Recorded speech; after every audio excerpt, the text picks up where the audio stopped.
As we talked about last class, a ledger line is a line that extends the notes on the staff, either above or below the staff.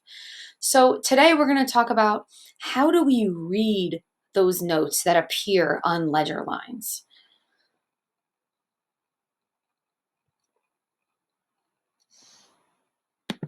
Here I have some notes that are appearing below the staff. And the best way to figure out these notes is to find the note that we do know. We do know this note on the staff, E, for every good burger deserves fries. So if this is E, thinking back to our part 1 of our Treble Clef note naming video, I said that the notes will go backwards in the alphabet as they go down the staff. The same will be true for ledger lines. If this note is E, if I go down one in the alphabet or down in pitch, this will be D, because D comes before E in the alphabet.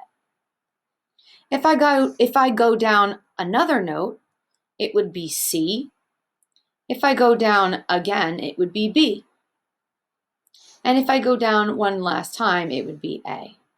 So let's say none of these other notes were here and we only had this note. How do we figure it out?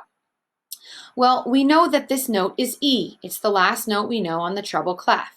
If this is E, the space note would be D, going backwards.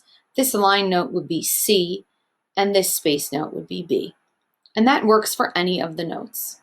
Again, if this is E, this space would be D, this line would be C, this space would be B, making this note A. Similarly, we know that ledger lines can go above the staff as well. So again, we're going to go to the last pitch that we know. What's the highest pitch that we know on the treble clef? It's F, of course, the last line, the 5th line on the treble clef for F. Every good burger deserves fries. So if this is F, I'm just going to keep going forward in the alphabet. If this is F, the next note must be G. If this is G, the next note must be A. Because remember, after G, we recycle back to A. If this note is A, this note must be B. And consequently, this note must be C. Again, if I only have this note and I don't have the other notes to assist me, I have to remember that I know the note F.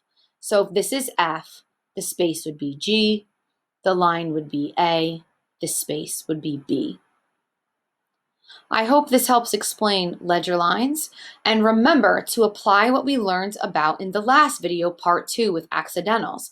If there is an accidental before this note, let's say there were a sharp here, that would make this note A sharp, not just A. Make sure you're always matching the symbols with the pitch. All right, go to the third and final assignment for today. Good luck.